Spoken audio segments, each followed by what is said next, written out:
Welcome to Progress in San Diego. Ordinary people doing extraordinary things. I'm your host, Walter Davis. And with me this evening, I have the honor to have one of my great friends, Mr. Rudy Reyes. Welcome to the show, Rudy. Thank you, Walter. Thank you.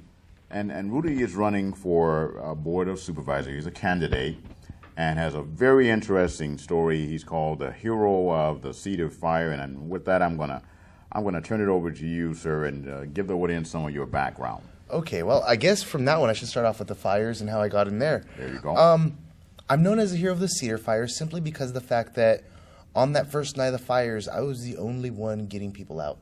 I cleared neighbors and a few other houses just trying to help and let them know that there was a fire coming. I didn't know that night 80%, 90% of our team was sent to Riverside. So there wasn't warning, there was nobody going door to door telling you there's a big fire coming. It's just that night you woke up and there was a fire at your door and it's emergency time. I had a little bit of warning. I was one of the blessed individuals where my sister came by and told me, there's a fire coming, you got to get up, you got to get out. So what I do is really simple. What about my mom? Mom doesn't want to leave. I'm not leaving, and I'm not going to let my mom stay if I leave. So I went to her house. I immediately tried to get my mom out of her bed and get her out, and she didn't want to leave. She's there and literally saying to me, we've had fires on this side of the mountain. We've had bad. Don't worry about it. I'm like, no, you don't understand. So literally pull her out of bed, take her out on the front porch, and show her what there is. And to explain to you how it was, picture two mountainsides. We live on one side. The other side is just catching fire on the edging where you could see it, licking over the lip of the mountain, right? The problem is we were in the fallout zone. As I'm sitting here standing next to you, if you were my mom, you'd look over and you'd see the little red ember going down. And I go, look, if you see that, we're next. It's coming here next. We got to get out of here. So literally it's grab her, take her, throw her in her truck, give her a purse, get her out. Went to the neighbors, gave them the warning, let them know. Came back to my house, got myself in the car, and I was about to leave. By this time, the fire was so close, we're talking 20 to 30 feet away. You knew it was there. My roof was just starting to ember light. So I jumped in my car, I get ready to turn it over, and nothing. Just that feeling of spring, not even the chick sound of the spark plug going. Just spring feeling. You're turning it and there's nothing. And I'm sitting there thinking, my car worked that day. What's going on? Right? So there's nothing I can do about the car at the moment. I can just let it go. I found out after the fact that there's a function of fire which absorbs all of the usable oxygen if it's close enough. The fire didn't allow my car to even spark with enough oxygen to turn over that spark plug. That's how big and how close it was at that time. I learned this after the fact, though. So immediately I go into my house, which was just starting to light on fire. I wet myself down, shower, so I at least had something of a protection. As I get out of the shower, I look up and my roof is afire. Blue because it's ablaze from the top, looking from the bottom. So I'm figuring I can't stay there anymore. I come out of my house, make a decision at that time because I could see the road going between the main road and my house was the only area on fire. And our road going to the road had that 10-foot clearance that's required by law. Now, because of the Cedar fires, it's a 15-foot clearance, by the way. But that 10-foot clearance gave me a tunnel of no flame. And that's how I escaped. I basically psyched myself up, covered my face with my hands, and made a run through that. Don't get me wrong. Doctors explained to me that radiant temperature was about 2,000 to 3,000 degrees. Oh, my God. That's what I ran through. I'm blessed to be here. And halfway through, my body mass demised. I don't know if you've ever heard that term, but basically, due to extreme heat or cold, the body no longer wants to move. You start to really slow down, muscles get sticky. So I'm running and trying to make it through this fire, and all of a sudden, things just really slow down. It feels like you're running through sand, if you will, right? And in the back of my mind, you hear that voice that says, if you stop now, you're dead. It's over. No, I'm not letting myself go out like that, so I kicked my legs and kept going, and next thing you know, I'm out of the other side of the fire. Okay, so now I got to get myself to the main road and get help and all that good stuff. While I get to the main road, and about 20 minutes pass, I start to get disorientated. No cars come along, and I know I'm going to pass out. I'm not going to allow that to happen again. I went through all this effort. I'm going to keep, fighting to keep my life. So I start walking down the main road. This is Wildcat Canyon, if you don't know where that happened, the 2003 Cedar fires. But basically, I got up a good mile and a half when I get startled and almost hit from behind by a guy in a truck. And he honks his horn, flashes lights, and goes around me.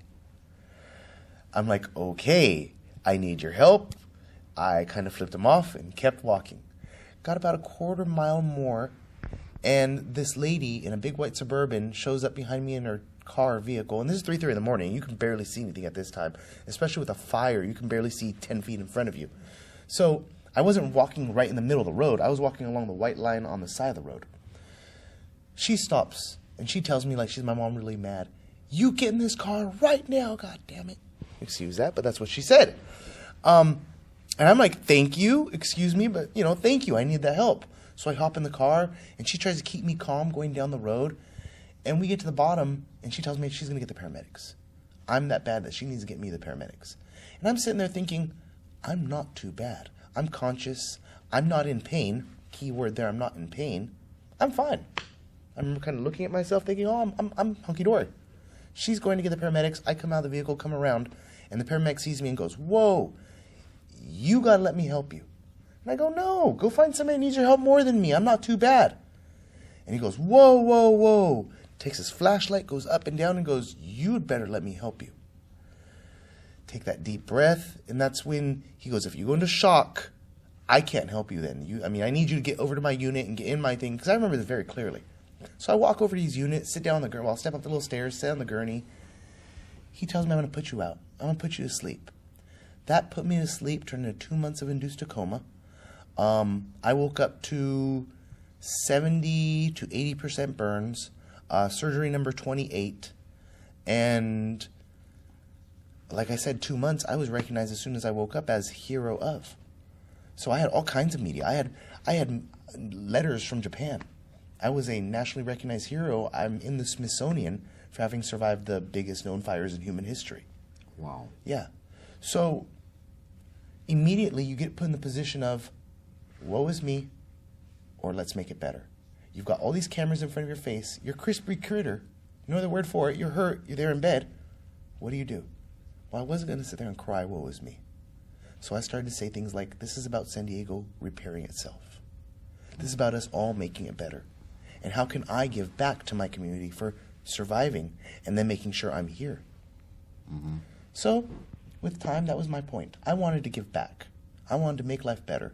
But I was hurting, and that would take me some years. So I went back to school. I continued doing my schooling, which was archaeology at the time, and I got my 2 degrees in archaeology through Palomar College. And that was my point. I wanted to do that. That was my whole point before. But the goal that I had set wasn't enough anymore. So I decided next to, simply put, help out burn survivors. The best way I could get back into a burn hospital in order to help them was to either have a degree as a psychologist or get ordained as a reverend. So I went and got myself ordained as a reverend, just to be able to go back and help people. That was it. That was my goal. Go back to the hospital, help people out. The only way you can do that is if you got certain degrees. So, next thing you know, I'm doing that as its own thing, and the county of San Diego starts to make some interesting choices in regards to fires, fire safety, and how they're handling it. And I'm watching this, and I just don't agree. And I know the history. I've got my degrees in archaeology. I know what's really happening, and I know the fact that our county and the way our county is managed is being mismanaged. So, next thing I know, 2008 comes along, and the elections are there. Mm-hmm. And my county supervisor, Diane Jacob, is going unchallenged. Well, I wasn't going to allow that to happen. No other way to put it, but if this person had failed me in regards to safety, mm-hmm. I'm not going to let them just take that job again thinking, oh, I've done a good job, right? Mm-hmm. So out of the blue, I just said, you know what?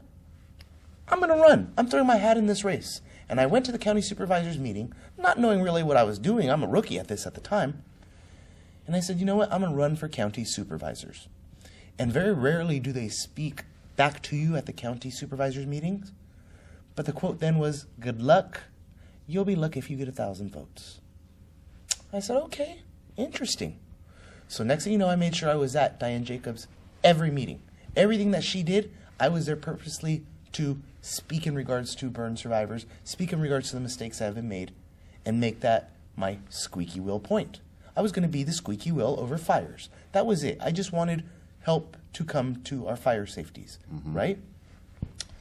So as I'm running, politics being politics, things being what they were, Next thing I know, I hear on a Saturday that Potrero is catching a fire. And there we are in 2007, roughly October, November, and there's the Potrero wildfires. There I am as the worst injured hero of the cedar fires, running for the seat of county supervisor on the issue of fires during the next fire. You wouldn't believe how much media attention I got. I mean, I was all over TV, right? And I made good, credible points. They have failed us in regards to fires. Here's the reason why. You have an obvious example right now. Boom. Next thing I know, the Assembly, California Assembly, decided they wanted to know why San Diego kept burning. So they had a little, what are they called? Conference testimonies as to why here in San Diego at USD. I went and waited for about 8 hours straight to testify. I went in there with one simple thing. My degrees are archaeology. I wanted to say that we used to have inmates and an honors camp where we used to clear the backbrush, make fire break roads, so if things are out of control, they could go to the next fire break road. And in the year 2000, our county supervisors eliminated that program, and since then we've been burning every 3 or 4 years, almost on cycle. Now, on that point, I'm going to take a risk and ask you this question, Yes. and hopefully you have the answer. Can you tell me approximately how many people have been killed in fires in San Diego County? Do you have any idea? Ooh, okay. I can give you the numbers that I remember from the last 2 big fires we had. It was 112 houses were the 2003 fires, and I think about 15 to 20 people, depending on what the timeline is. You're counting the total amount of deaths, right? Because they even found fires months after, and people burnt months after that they didn't know about with the immediate tallies. Right, right. And then the '07 fires weren't as bad in regards to deaths, but just as bad in regards to houses. And the reason that was is because rather than let people deal with it themselves, everybody did a mass move to Qualcomm. So we didn't have as many losses of lives, but we definitely lost as many houses. Right, property damage was astronomical. It was as bad. That's right. That's right. So the answer is we have a long history of fire issues here in San Diego. And again, the problem is our county is failing us in regards to those safeties. They're putting the monies, the efforts elsewhere. Now, you said that you're running for the Board of Supervisors. Correct. What are some of the other issues that you're focused on besides fire? Number 2, being a burn survivor, being through all the things and I've been through 50 plus surgeries. And I'm saying 50 plus because every time I go down, I tell them, if you're going to cut this, you might as well do my hand and do this at the same time, because I'm not going to come back here 4 times when you could do it all at one time. So when I say 50, it's actually quite a bit more than that number of surgeries. Hold on that point. Okay. Tell me the story of your 50th surgery. That necklace is related. Tell me that story right. quickly. Okay. My 50th surgery was they completely redid my neck. My neck was being pulled down to my chin, so they decided to redo it all as one. They took it off as an edging and took the whole piece out and took my leg thigh skin right here and put it in the neck. They had to take a thick part of my thigh, so they took a thinner part from this thigh and moved it over here. So it became a 1, 2, 3 in order to do that neck. I was in the hospital for about 6 weeks, I believe, on this one. Last time it was 2 months, but this time it was only 6 weeks. Long story short, I had an aunt who made me this piece. This piece was made to help heal and protect the neck. The blue, according to native tradition, is the turquoise, which is healing. That's what it does for the body. The black is obsidian. That's made to make a point or a chip in regards to protection. So if I wanted to make a spear point, it would be out of this material. Protection, healing, all around the neck. This one, the center is a crystal to imbue it, whatever you want to call that term, right? But it was made for me after all these surgeries to help keep me going, heal, and protect. About 3 years now, I've been wearing this nonstop. Beautiful. Thank you. Now, I want to return back That's right. to you answering that question. What are the other issues besides fire that you're running on? Again, like I said, with all the issues I've had, we need another hospital in the East County. We've only got one hospital that's getting to be outdated. I hate to say it, but it is. And we used to have 2, but they closed it.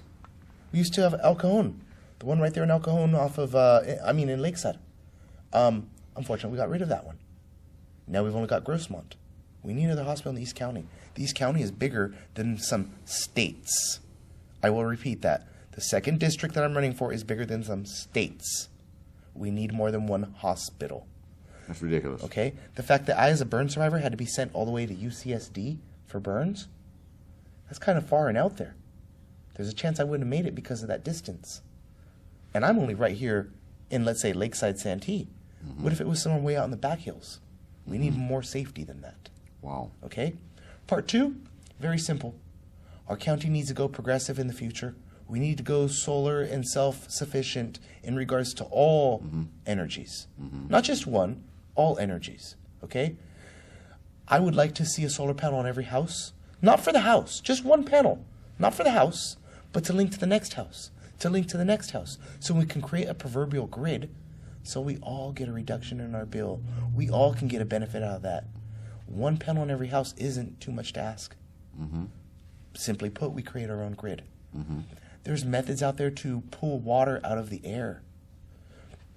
The point I'm making, San Diego County has to go self-sufficient. We have to get away, and I hate to say this, we have to get away from SDG&E's nipple. We have to get away from that whole thing and that whole problem that we've created ourselves. Right now it's so bad, the county is so embedded with San Diego Gas and Electric that if you buy and get into solar right now, they're trying to tax you. They're trying to make it so you can't even sell that back. The power needs to go back to the people. The fact is our politics has been overrun by the same aristocracy, the same families, the same ideologies for too long. We need regular citizens, people who've gone through bad issues, have realized this is what needs to be done, to step up and do it. And again, if I have to be the change, I'll be that change. It's where it's leading. So you want to empower people. I'm trying to empower people. I want people to take mine as an example. I need them to run for their local seats, any local seat, whether that's small school board, whether that's local city council. You need to run. We need to get involved, because if we don't, they're going to continue to hold our politics, and we won't have any chance in regards to our own safeties. And make very logical decisions based upon profit. That's right. And ruthlessness. That's right. Okay. As opposed to what's best for the people. So those are non-ethical decisions. Exactly. My determination of ethics is what's best for most people. And so the decisions that are being made appear not to be best for most people, but only a small number. That's right. It's usually better for the bottom line. That's where it drops to. I mean, with regards to the fires, it was always better for the bottom line. Right now, what are they doing? They're dropping us down to 3-man fire teams. 3-man fire teams are almost unable to work. I hate to say it, but they are. You need at least 4 men on a fire team to make a fire team work. The fact is they're purposely making us unsafe. They know we need 4 people on a fire team. Why would they put it to 4? Now, let me make a point to you, and this is something I said to Santee Council. Those firemen, they're necessary. That city councilman isn't. Your job, your seat, we're paying you like $120. When we're barely paying the firemen $60, I'm sorry, I'd rather have 2 of them than 1 of you. They're necessary, you're not. Right? And that's the truth. The other thing that has to be said, politics specifically, is public service. It's supposed to be done for free out of the love and the want to help your fellow man and mankind. It shouldn't be a thing you do for professionality or money or power. And that's what everybody's gotten into it for. That's what everybody's got. I'm running against a lady who's been sitting there for 20 years holding the same power, the same seat. That's a professional politician. No other word. She could have moved on and ran for Congress. She could have moved on and ran for Senate or anything else. Instead, she's holding power in San Diego on purpose. What can you reflect some on the slush fund? Is there a slush fund that exists for the Board of Supervisors? Okay. They call it a neighborhood redistricting or redevelopment fund, where they keep $100,000 every year set aside of public monies to be given away to whatever they deem good for them. So in other words, let's say I'm the current county supervisor, and I want to make sure I get a lot of votes from the schools and the kids. I'll take $5,000 or $10,000 out of these public funds for redevelopment money and give them to, let's say, the Boys and Girls Club. And say, here you go and buy your new snack shack. But make sure it says, Rudy Reyes for county supervisor donated this. Well, of course, every parent that goes there is going to think that I bought it out of my own personal money for those Boys and Girls Club kids. No, it came out of your and my money. But they got the credit. So the next time the vote comes up, guess who looks great? Okay? But as someone running against them, I don't have that option. I don't have an option to all of a sudden, oh, let me borrow $5,000 from the public slush fund over here and give it to Boys and Girls Club. No, that doesn't happen. It's only once you're in the seat that happens. So yes, there is a hush-hush slush fund. Okay. And they do keep it for their own re-elections, but it's the way they use it. Now, we're down actually to less than 10 minutes, believe it or not. wow. That quick. We've moved. So what I need you to do is just, if you feel like just firing off your points that you want the American people to know, go ahead. You got it. Okay. Simply put, I'm not a politician. I'm really just someone who's been through one hell of a hell that's realized this is the best way I can make it better for others. I'm trying to find the best way that I can give back for the blessing that I was given. I'm here enjoying life like the rest of you are. Don't get me wrong, I've been through a lot. I mean, you guys can see the scars. You guys can see the damage. My thing is I think this is the best way I can pay you all back. If it wasn't for you all, I wouldn't be here. If it wasn't for the hospitals, the doctors, the firemen, all of them, I wouldn't be here. I'd be dead in the fire a long time ago. This is how I'm trying to pay back. I'm trying to give back to my people through representing them. And the best way that I can represent them, at least right now, is to the very least be that squeaky wheel. Be that person saying, look, this isn't being handled right. This is wrong. And somebody's got to step up. And if I got to be that person to step up, I'm going to be that. But the point that really needs to be made, you have to run for those seats yourselves. It can't just be someone like me. It's got to be you. The only change is going to come from you yourself making the step up to say, I'm going to run for this local seat. Sure, my name, when I ran, I was nobody. 1,000 votes turned into 22,000 really quickly. Because that's what I got in the last election. Running in 2008, I pulled 22,000 votes. Like I told you, they told me I'd luckily pull 1,000 people. Okay? The point I'm making is, if you put a little effort towards it and allow life to do what it's going to do and make that lemonade out of the proverbial lemons you were given, we as humans can do great, great things. Now, you had an aspiration to be an archaeologist. Tell me why you had that aspiration. Okay, I have indigenous backgrounds. In other words, I'm Mexican, Native American mix as my culture. The best way for me, as I could tell when I was younger, to figure out my own history and my past was to look into archaeology and look into that type of background. If these were the people telling me my history, why aren't there people like me there telling them my history? So I decided to be that person. I was going to become the archaeologist, Native American, learning about our own history and past, to be able to give a better explanation to others later. Don't get me wrong, it's still something that's necessary and will become necessary in the future. But for right now, my calling and my path is going this way. If this is the way it's going and this is where I got to be, this is where I'm going to be for right now. And I purposely made it so I won't even be the politician very long. We put up term limits on that seat. Even if I get into the County Board of Supervisors, I've put up my own term limits of 2 terms. If I can't get something done in 8 years, 8 years, it's more than plenty of time to get most things done. Okay? There are now term limits on the county supervisors. We at least now won't have 20 years and 5-term seat people sitting there.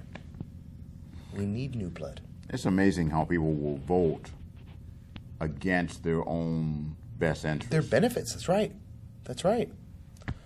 The problem there is a lot of people, especially when it comes to politics, are blinded by the definitions of what the politics are. There are a lot of people who believe that they're Democrats and Republicans that by the definition aren't that. They don't fit what either one is, because one of them is fiscally based. The other one is ideology based. But yet they work together. There's an interesting commingling, but a flaw in the way people think, because you have half the kids out there thinking, well, my parents were Republicans, I'm Republican. No, that's not really how it works. And once you stop and educate yourself in it, you realize that's not really what's going on. Republicans specifically were the landowners, business owners. Most people nowadays aren't that. We're the common, everyday people. And these are the people we need to return the politics to. The common, everyday person. Well, that's great. That's really admirable. I Thank admire you for... I do what I got to capacity. do, and I do where I end up being put, if that makes any sense. Okay. Excellent. Okay, we're down to our last 3 minutes, and again, I just want to thank you very much for spending this time with me. No, thank you, Walter. It's been great. I mean, I've known you now for quite a few years, and I gotta say, I've been through a roller coaster, and you've kind of watched that little roller coaster. Wow. And I gotta thank everybody for this because it's huge. So again, thank you there, Walter. Sure. Certainly a pleasure. We're going to have you back again and talk about some more issues. I'd love to. I want to thank the audience for joining us today, and I hope that you'll come back and join us every Sunday at 5 p.m. here on Cox Communications, and watch our other shows too with Coach Marilyn that comes on every Wednesday at 6 p.m. She has a show called Consider the Possibilities. And on Time Warner, we have SoCal Showcase with Joe Stevens, and we have local musicians that we're interviewing on that show. We're in production now with Living Tools with George Ziegler, and also Let's Talk About Love with Rick Ireton. Once again, I want to encourage you to become part of the San Diego County Community Coalition, which is going to have a website appear at the end of the broadcast and a telephone number. Consider becoming part of our studio audience and also coming to learn the art of videography and television production.